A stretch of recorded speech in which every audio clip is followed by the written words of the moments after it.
All right, I'm really excited today. We're going to do some role level security. And this has been a topic that I've researched for probably over a month now, and always been interested in this, but finally getting around and understanding enough to do a video. I've been scared to do a video actually because a lot of videos, a lot of different ways to do it.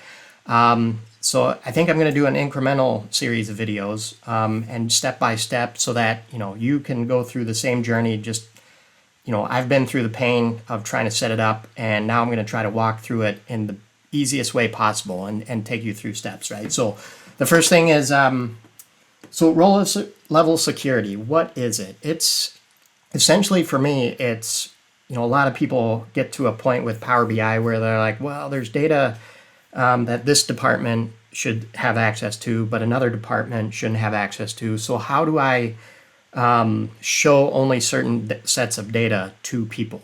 And it's defined by rows and not columns. So that's one of the big questions that comes up. But even with row by row, there's still a lot of use for row level security. So they also call it row, ROW, because it's by row. Or there's role, so you can there's some advanced methods, and I'll show that in a later video. But let's get started. Let's get right into it with the fastest, easiest way to create role level security for your data. So I'm going to show you here. I've got some data. If you're new to it and you've got a new file, just go into transform data and then click, let's see, enter data right here, and just create a table. Just type in your own data. So if you go into collect, enter data, or click on that, just start typing a name. Let's say sales. Just create sales, and then you click on your column. You do sales ID. I know a lot of people don't have data to work with, or don't know where to get data, or how to integrate AdventureWorks, or find a good copy. So just make your own. Go to city, type in a city, a state, sales amount. So I just made up some stuff, and just put in your headers here. Country, for example, if you want to. So I wanted to show this data on a map. So, and you can see here, I just typed in sales ID number 1, let's say Holland, Michigan, and just create some data, right? And you can see here, this is the data that I created from there. And you just have a flat table. And here's the other thing is, I know I recommend on many of my videos, go into a star schema, but so many people have a flat file, which is okay. If you have a small data set, a flat file will get you started into Power BI. You really want to learn star schema and how to break up your model and unflatten that flat table. But most people don't have that. So if you want to roll into level security and you don't have that, what do you do, right? So I'm going to just show you on a flat file. So get a flat file. It's not the best way to do it, but that's the way I'm going to show you here. So then I just dragged in, so if you have your sales table, you look at all these items, I did tag them with kind of their data type. So I went in here into data category and picked data categories. And this one is just a table. So I dragged a table and I entered city, country, sales amount, state.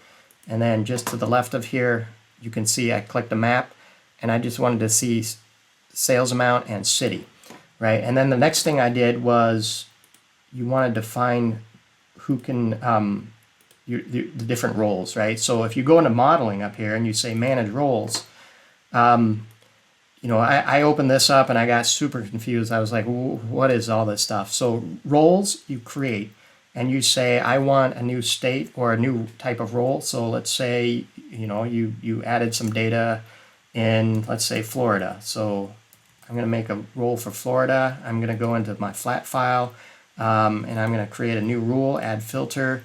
And let's say, this one is Florida, which I don't have in my data set. But this kind of shows you, I found this so confusing. It's like, what is a role? Why do I need to create it? What table am I filtering? And when you get into, I'm going to do some different videos, and I'll do a link below like people do, or up above, when I start expanding this into a star schema. But for now, if you have a flat table, define your roles over here, go over here, add a filter, and then in the filter say, this person that I'm going to map to later, they're in a Florida role, and there's a salesperson, and I only want them to see stuff that says the state is in Florida, right? So that'll filter your flat file out for that. So this is some good stuff right here. So I'm just going to leave this here. There's no Florida, but so the view as is how you test. So since we don't have any Florida data, that's a good test. Let's try that.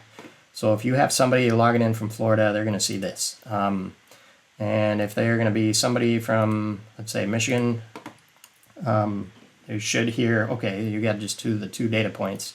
So let's say no roles. They should be all of them, I believe. So there, you get all your, so if you have nothing assigned, this is just the full data set. So, all right, cool, this is working. So the next step is publish into the cloud service. A lot of people that get started, I was kind of confused. I was like, what is the service? What is Power BI Desktop? So once you get its role of security really should be probably tied to the cloud service. So once I got this all set up, I published it to the cloud, and here's where I got stuck again. I was like, I was really, really scared of what the other person would see, and if I made a mistake, would they see all the data? So what I did is, so you go into your cloud service.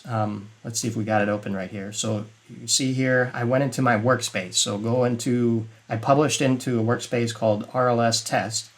And then under RLS test, I have the report here, and I have the data set. So this is also very confusing, is why do you have a report? Why do you have a data set? So just to make things simple, use the data set to set your roles. And then click on the three buttons, go to, I believe it's security, and that brings up your role level security assignments. So right here, I'm going to say, right now, Indiana doesn't have anybody, right? And if I save that, and I say, nobody is assigned to Indiana, and nobody is assigned to Michigan, so you can see the 2 zeros here. I have another person logged in over here. This is the other thing I was so worried about, and I was so glad I figured out how to create like kind of fake users. So if somebody logs in and he's not assigned to, he or she, not assigned to any roles, you can see he can't see the data, right? And then I wanted to see, can he look at the, does he have the access to the data set? And, the way I assigned it, no, right? There are other ways to assign it where he can see, maybe we'll do that real quick too. So, so what I'm going to do is I'm going to go over here and I'm going to say, all right, Steve, you get access to this data set. So I'm going to add this. So Steve is now there. I'm going to say save. I'm going to do a refresh. And Steve was in Michigan. All right, so if I go over to Steve and I say, hey, Steve, you're in Michigan now. Let's see, so he logs in and voila, there's the two Michigan settings, right? So, and once again, if you were Steve and you were logged in, you only see the reports. So let's go back here real quick, and let's say Steve has access to Michigan, but in the workspace, let's see, I believe there's a way to, so workspace settings. Where do I go for that? Aha, here we go. So we go to access and we go, you know what, Steve, I'm going to give you a member, right? You're going to be a member. So right now I see you as member. So I'm going to refresh this. And Steve is now a member. So let's take a look at Steve and what he sees now. Now that he's a member,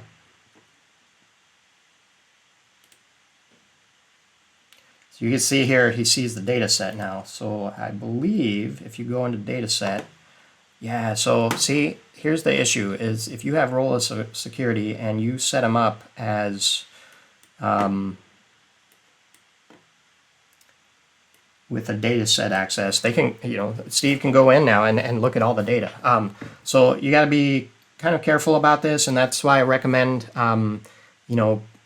having somebody with a pro license log in and look at it for you, or create your own test login, an extra login. But you know, the first thing, so just real recap of the steps. In desktop, you know, just create a fake data set and transform data. Just give yourself a few data points, some different states. Then go to manage roles and add some roles. So you can go here, manage roles, and then kind of test it here. Then publish to the cloud. And then in the cloud, make sure you do two things. Make sure you set the access for the users, you know, to viewer. And also then, you know, make sure you go into the data set, go into security here again, and then you go into,